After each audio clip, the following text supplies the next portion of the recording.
The 70s brought iconic style and groundbreaking music. Ever wonder about the black bands who defined that sound but then disappeared? We're revisiting 20 incredible groups spanning soul to funk whose stories faded away. Get ready to rediscover the unforgettable music and uncover the mysteries behind their vanishing acts. Let's jump right into it. The Moments. They got their start way back in 1965 with Al Goodman, Billy Brown, and Harry Ray, the trio that would become celebrated for their fantastic harmonies and the genuine, heartfelt emotion they poured into every single song. They really found their groove in the 70s with unforgettable tunes like Love on a Two-Way Street and Sexy Mama, which quickly became beloved classics. The Moments possessed a unique ability to make you feel like you were sharing those intimate moments, those deeply passionate feelings right along with them. They perfectly captured the essence of love and longing in their music.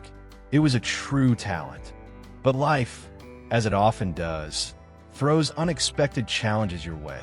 In 1978, they faced some legal disputes that necessitated a name change to Ray, Goodman, and Brown. And you know what? They managed to keep that special magic going, didn't they? They continued releasing hits like Special Lady, maintaining their momentum and proving that regardless of a name, their exceptional talent shone through. However, things shifted once more in 1982 when Harry Ray opted to pursue a solo career. Now, he did eventually return to the group before his unfortunate passing in 1992, but that change certainly had a noticeable effect on the group's dynamic. Even though they kept the music alive with some new members joining the fold, they never quite managed to recapture the same level of mainstream popularity they had previously enjoyed. Al Goodman passed on in 2010, and Billy Brown suffered a stroke in 2016, sadly closing a significant chapter for this legendary R&B group. Earth, Wind, and Fire. Put together back in '69 by the truly visionary Maurice White, alongside his brother Verdine and a formidable assembly of talented musicians.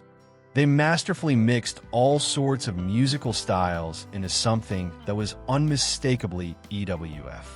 They weren't just making music, they aimed to spread messages of love, togetherness, and positive thinking through their work. The 70s were undoubtedly their decade, as they ruled the charts with massive hits like September and Shining Star. Those songs became instant anthems for a generation.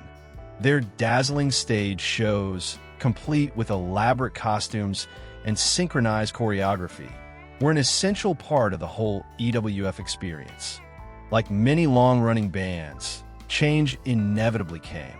Maurice White had to step back from performing in the 90s because of health struggles, and he sadly passed away in 2016.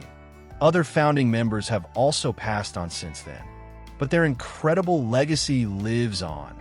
Verdine White, Philip Bailey, and Ralph Johnson are still actively keeping the vibrant EWF spirit alive and well today. Labelle. They actually began as Patti LaBelle and the Bluebells, featuring the talents of Patti LaBelle, Nona Hendrix, and Sarah Dash. But when they transformed into Labelle, that's when they blossomed into something truly unique. We're talking about a sound that was practically exploding with energy, blending rock, funk, soul, and just about everything else, you know? And their live performances? Goodness gracious!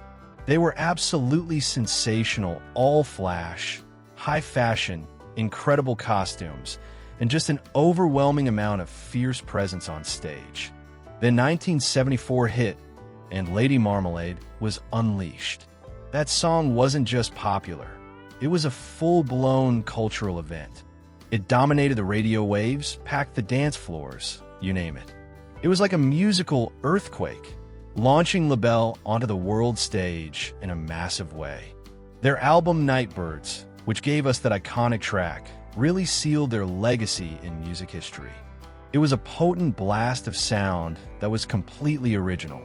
But after reaching such amazing peaks, the ladies decided to go their separate ways following a tour in 1976. Yet, you know, that wasn't the final chapter. Patti LaBelle became a megastar, didn't she? A solo sensation. Nona Hendryx forged her own path, delving into some really interesting avant-garde music. And Sarah Dash, she became a highly sought-after voice for session work. That's why they remain legends, even when they pursued individual careers. Their brilliance continued to shine. The main ingredient.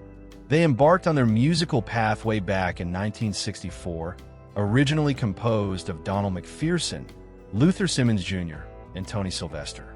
Now, these guys put in years of hard work, really grinding to catch a break. And then 1972 arrived, and they released that absolute classic, Everybody Plays the Fool. The whole world just fell in love with that tune. It was one of those unforgettable songs that simply stayed with you, you know? It possessed that genuine emotion, that raw, honest delivery that resonated so deeply with so many listeners. Heartbreakingly, Donald McPherson passed away unexpectedly in '71. But the group persevered, bringing in Cuba Gooding Sr. as their new lead vocalist. He turned out to be a fantastic addition. They carried on, achieving further success with hits like Just Don't Want to Be Lonely and Happiness Is Just Around the Bend. The main ingredient was truly sitting atop the R&B world, but as is common with many groups, they eventually encountered challenges. The overall music landscape began to shift. There were some changes within the lineup, and things just weren't quite the same as before. Cuba Gooding Sr. decided to go solo in '77, although he did participate in later reunions. Sadly, he passed away in 2017, bringing a close to the story of this truly iconic group. Royce. Royce first came onto the scene in 1973, fronted by the amazing vocals of Gwen Dickey, along with Henry Garner on drums, LeQuient Duke, Job holding down the bass, Michael Moore on saxophone, Kenny Copeland handling trumpet and vocals, Kenji Brown on guitar and vocals, Freddie Dunn also on trumpet, and Victor Nix on keyboards. They were a sizable band with an equally big, impressive sound, and they seemed poised to conquer the music world. They were definitely building momentum and generating buzz, but everything shifted dramatically with the release of Car Wash in 1976. That song wasn't just a hit, it was an absolute sensation. It rocketed to #1 on the charts and became the iconic theme song for the hit movie of the same name. That infectious track was simply everywhere you turned and perfectly captured the feeling of that particular moment in time. Royce was absolutely on fire during the late '70s. They were churning out hit after successful hit with memorable songs like I Want to Get Next to You, Wishing on a Star, and the incredibly powerful Love Don't Live Here Anymore. They expertly blended raw, gritty funk with smooth, soulful R&B, forging a sound that was completely captivating. But, as often happens in the unpredictable music business, things began to change course in the early '80s. Musical trends were shifting, and the group started experiencing some internal friction. Their charismatic lead singer, Gwen Dickey, left in 1980 to concentrate on launching her solo career, and that departure marked a significant turning point for the band. Following that, the band's mainstream success started to wane, and they struggled to fully recapture the extraordinary magic they had created just a few years earlier. The Dramatics. These guys got together back in 1964, featuring Ron Banks, Larry Demps, Elbert Wilkins, Willie Ford, and William Weegee Howard. From the very start, they possessed that smooth quality, but they also had this raw power, a genuine emotional depth that was just undeniably captivating. They were celebrated for those tight, soaring harmonies, and boy, did they have a talent for making you feel the weight of every single lyric. When they came out with hits like In the Rain and Whatcha See Is Whatcha Get, believe me, they really struck a chord with people. They weren't hesitant about getting real, about exploring deeper emotions, and listeners felt that authentic connection. Now, the Dramatics, they weren't just a passing fad. They enjoyed a significant period of success throughout the 70s. They consistently landed top 10 hits, collected gold record after gold record. They were genuinely making it big. They were absolutely lighting up the charts. But, as often happens with groups that stick around for a while, the lineup underwent changes over the years. Losing important members like Ron Banks and Willie Ford naturally had an impact, and the original configuration eventually dissolved. The Stylistics. They got their start back in 1968, bringing together Russell Tompkins Jr., Herb Morrell, Arian Love, James Smith, and James Dunn. Now, let me tell you, what truly set the Stylistics apart was Russell Tompkins Jr.'s incredible voice, right? That high falsetto, simply breathtaking. It was like listening to pure silk woven into music. And it wasn't solely his voice. It was the way all those harmonies blended together so perfectly, sheer magic. When they delivered songs such as Betcha by Golly, wow, and You Make Me Feel Brand New, they crafted moments of pure musical heaven. It was the absolute peak sound of Philly soul. They were instrumental in defining that whole smooth genre. But just like many other bands, the Stylistics encountered their own set of hurdles. Things took a turn in the mid-70s when Tom Bell, who was essentially the mastermind behind their distinctive sound, ceased producing for them. It marked a significant change and definitely impacted their trajectory. Their popularity began to dip somewhat here in the States, although they surprisingly continued to draw big crowds over in the UK. As time went on, the lineup began to evolve. James Dunn and James Smith departed the group in the early 80s.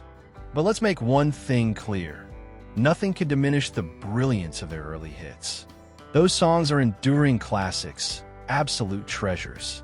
They transport you back to another era and stir up all those wonderful emotions, those lovely feelings.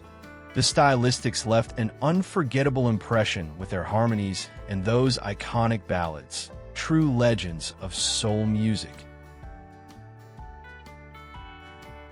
The Jackson 5. Let's take a trip back to Gary, Indiana, and talk about the sheer magic of the Jackson 5. Five talented brothers Jackie, Tito, Jermaine, Marlon, and the phenom Little Michael, all expertly managed by their father, Joe Jackson. They were groundbreaking as one of the very first black groups to achieve such massive mainstream success. These kids possessed an unbelievable amount of talent. Their energy was infectious, their performances captivating, and the world simply couldn't get enough of them. Huge hits like I Want You Back and ABC established them as the undeniable kings of pop and soul in the early 70s. But as the brothers started growing older, naturally, things began to change. In '75, they made the big move from Motown to Epic Records, rebranding themselves as the Jacksons. Jermaine chose to stay with Motown, and his spot was filled by their younger brother, Randy. They continued making music together, but Michael's solo career began to absolutely skyrocket. Albums like Off the Wall and Thriller launched him into global superstardom, and the original Jackson 5's collective spotlight inevitably started to fade. They left behind an incredible legacy of iconic songs, unforgettable performances, and a powerful reminder of family talent. They remain legends forever. Commodores. The Commodores originally came together back in 1968 at the famed Tuskegee Institute, and that initial lineup was a genuine force. Lionel Richie, Thomas McClary, William King, Ronald LaPred, Milan Williams, and Walter Orange. Right from the very beginning, they possessed this amazing energy, this natural gift for creating music that was simply irresistible. They truly hit their peak in the 70s, and it felt like they conquered the entire music world. When they released incredible hits like Brick House, Easy, and 3 Times a Lady, they carved out a permanent place for themselves in music history, didn't they? Those songs were absolutely everywhere on the radio, filling up dance floors, just pure musical gold. Lionel Richie certainly played a huge part in their success, naturally. He was a musical dynamo, possessing that remarkable songwriting ability, and his voice was just incredibly smooth, like velvet. But the entire group was immensely talented. Every single member brought something special and essential to their sound. But, as often happens with bands, circumstances change. In 1982, Lionel Richie made the decision to embark on a solo career, and that move effectively marked the end of the original lineup as fans knew it. Thomas McClary departed in 1983, followed by Ronald LaPred in 1986. The Commodores did continue performing with new members joining the ranks, and they still produced some fine music, but it just didn't feel quite the same. The unique magic created by that original lineup was something truly special and proved impossible to fully replicate. Mandrill. Mandrill got its start back in 1968, founded by the talented Wilson brothers, Carlos, Lou, and Rick. And let me tell you, this band was all about pushing musical boundaries, about fearlessly taking elements of funk, jazz, Latin rhythms, rock, and just blending it all together into something fresh. That adventurous fusion is exactly what created their unique signature sound. They weren't afraid to get experimental, to really test the limits of musical convention, and that's precisely what made them such an exciting group to listen to.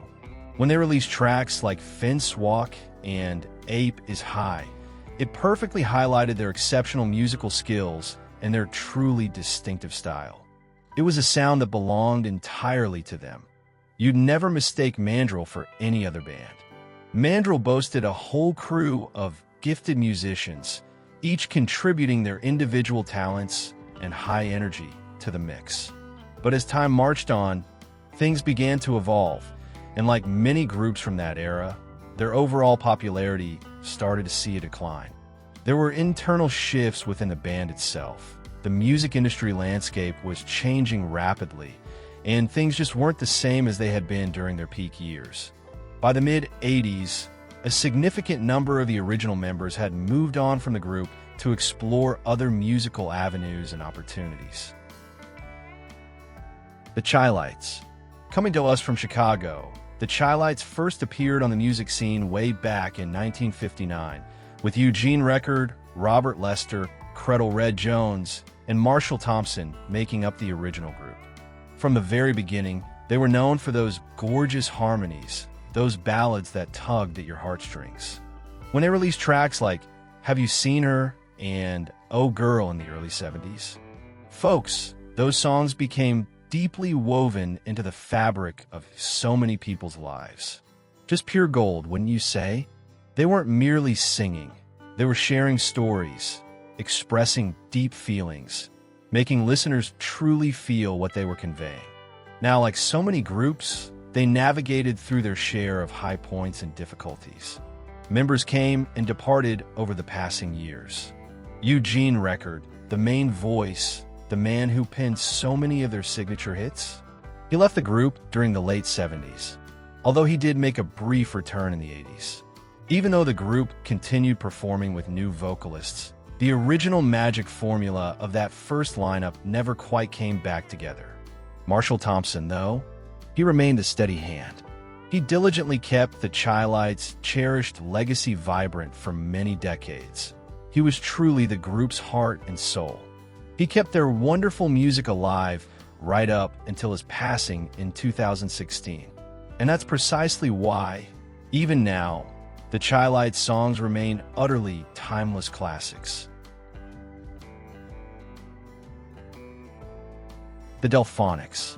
These fellas came together back in 1965, spearheaded by brothers William and Wilbur Hart, with Randy Kane completing the original trio, and later on, Major Harris also joined the lineup. Now, the real enchantment of the Delfonics stemmed from their voices. Those incredibly smooth harmonies, those sweet, captivating melodies, they just had a way of drawing you right in, didn't they? Their music was all about those heartfelt lyrics, those tunes about love found and love lost, and all the emotions caught in between. And when they released timeless songs like Didn't I Blow Your Mind This Time and La La Means I Love You, they created instant classics. They truly helped shape the entire Philly soul sound. And we absolutely have to mention Tom Bell. He was the production wizard behind their signature sound, the genius who sculpted their music with those gorgeous, rich arrangements. The Delfonics were riding high at the top of the music world in the late 60s and early 70s, racking up gold records and chart-dominating hits. They were truly enjoying a golden era. But, as with most wonderful things, change eventually arrived. Randy Kane left the group in 1971, and Tom Bell began dedicating his time to other musical projects.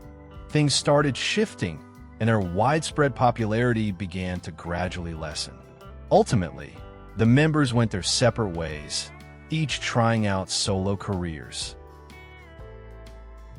The JBs. All right, now, let's dive into a band that was pure funk firepower. The JBs. Imagine this. It's 1970, and the one and only James Brown, the godfather of soul, needs a new backup band because his previous lineup decided to split. He wasn't just going to pick anybody off the street. He assembled a true powerhouse, and thus, the JBs were born. Man, oh man, this group was overflowing with talent. We're talking Bootsy Collins, laying down those absolutely infectious, funky bass lines. The fella was a natural-born star.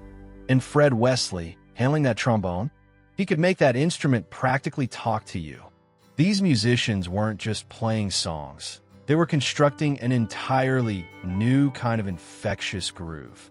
They were the solid foundation for some of James Brown's most memorable hits, Pass the Peas, Doing It to Death. You surely remember those tunes that just make you want to move your feet. But the JBs weren't simply guys in the background. No, sir.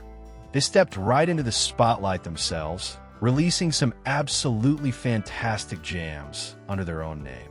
They earn a reputation for their unadulterated energy, their incredibly tight rhythms, and the knack they had for making every single performance feel like an amazing party.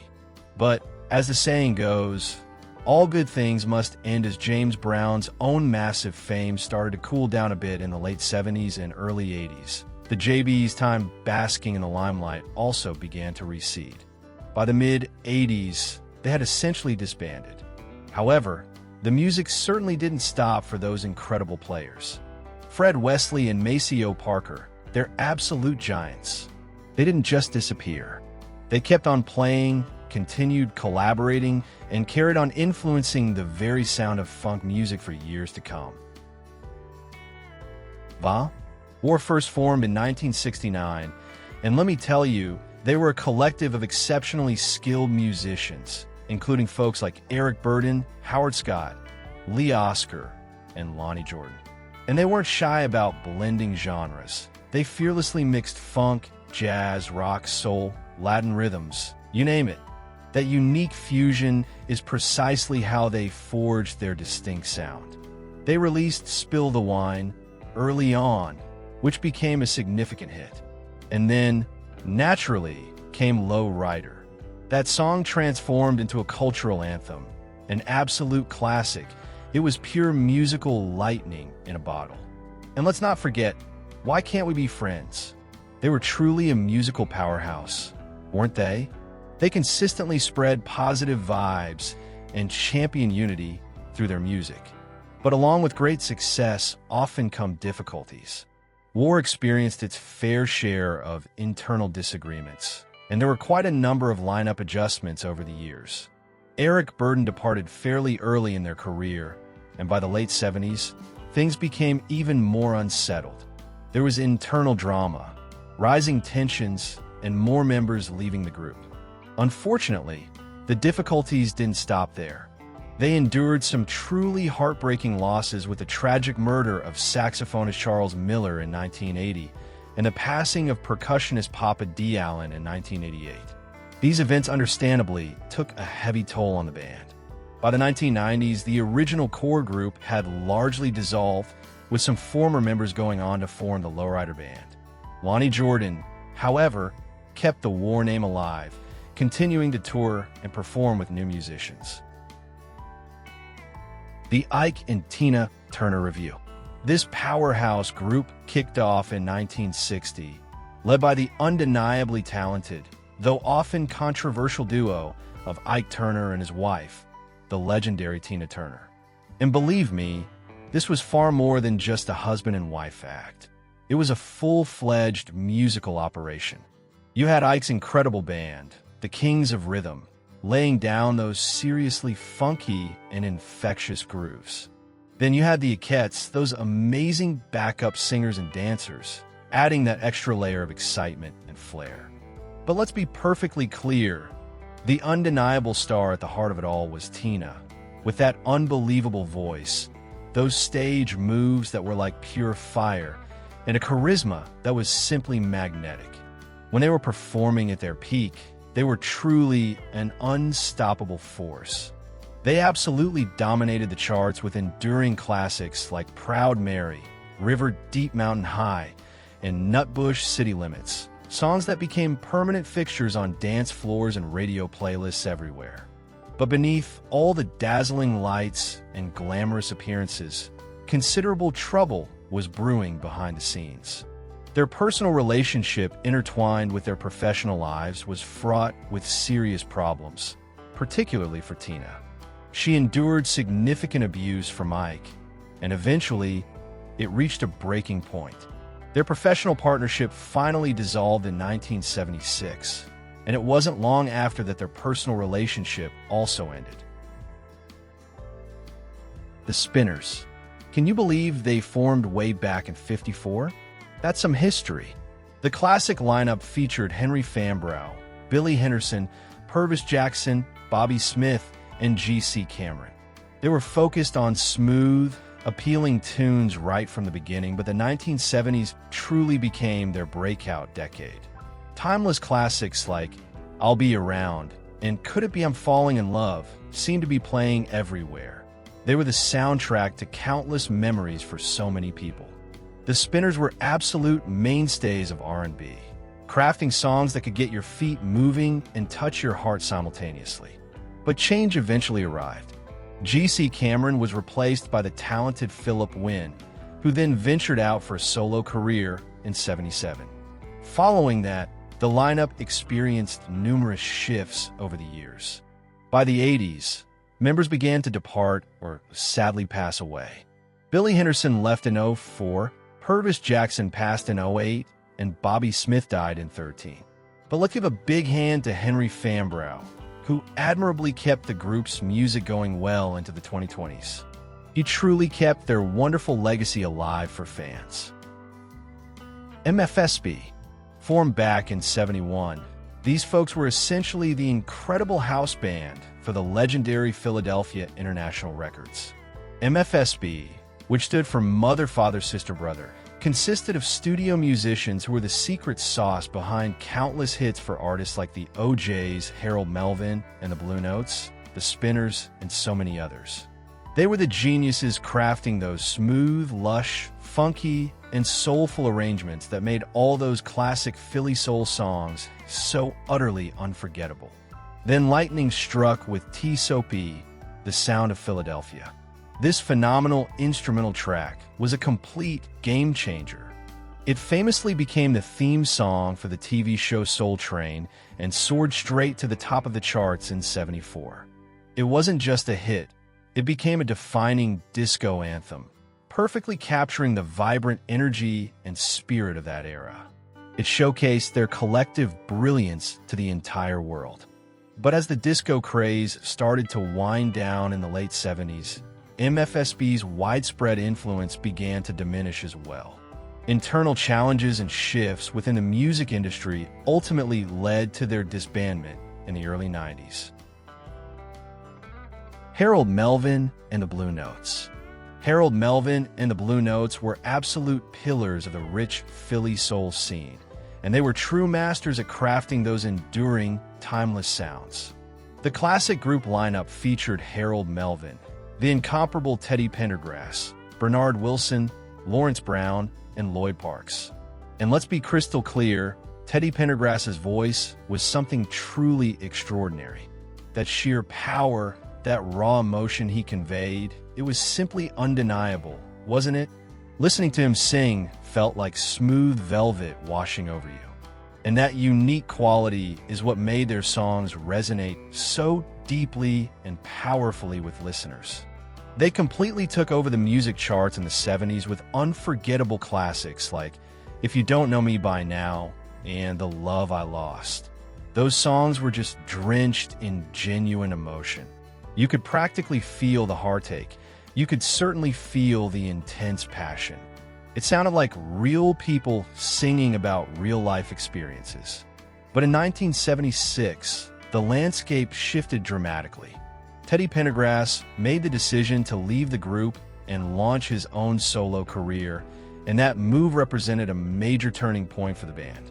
They found it challenging to maintain the same remarkable level of success without his distinctive voice leading the charge.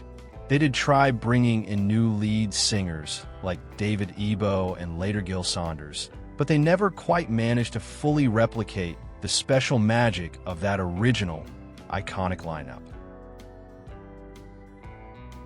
The Blackbyrds. This talented group was formed back in 1973 by the renowned trumpeter Donald Byrd, along with several of his promising music students from Howard University. The original lineup consisted of Kevin Toney on keyboards, Keith Kilgo handling vocals and drums, Joe Hall on bass guitar, Alan Barnes playing saxophone and clarinet, and Barney Perry on guitar. This was truly a collective of seriously skilled and creative musicians. They possessed a remarkable ability to take various musical genres, jazz, funk, R&B, and seamlessly blend them together into something incredibly unique and appealing. They had a smooth quality that definitely brought the funk, and they just radiated a vibe that was utterly irresistible. And when they released fantastic tracks like the smooth, Walking in Rhythm, and the funky Rock Creek Park, those songs quickly became favorites on the radio and essential tunes on the dance floor. They weren't afraid to be adventurous, to push the established boundaries of what people expected music to sound like. They were simply focused on creating music that felt good, music that moved people physically and emotionally, and music that felt authentic. The Blackbyrds were notably influential because their sophisticated yet accessible sound attracted a very broad audience. It was music you could easily dance to, but also really appreciate on a deeper musical level. But as the overall music scene began to evolve and the popularity of disco started to decline, things became more challenging for the Blackbyrds to maintain their momentum. By the early 80s, many of the original members decided to go their separate ways, wanting to focus their energies on solo careers or pursue other musical projects. And essentially, that's when the group ultimately disbanded. The Emotions. Formed back in '68 by the talented Hutchinson sisters, Wanda, Sheila, and Jeanette. They actually began their musical journey singing gospel, but successfully transitioned into the worlds of R&B and disco during the 70s, and folks, that's when their careers really took off. They possessed a special kind of magic together, incredibly tight, beautiful harmonies, infectiously catchy songs, and an energy that radiated pure joy. Their collaboration with the legendary Maurice White of Earth, Wind and Fire proved to be a pivotal moment. Working together, they created absolute musical brilliance. Then in '77, they unleashed Best of My Love, and the entire world seemed to go crazy for it. The song soared to #1 on the charts, and even earned them a Grammy Award. The Emotions were a certified smash hit. But, as we know, the music industry is constantly changing. They encountered some issues with record labels, and musical tastes began to shift, making it increasingly difficult for them to maintain that top-tier status. By 1985, the original trio of sisters had largely stopped performing together on a regular basis. While they have come back together for special reunion performances over the years, the Emotions, as that iconic '70s hit machine, are no longer an active group.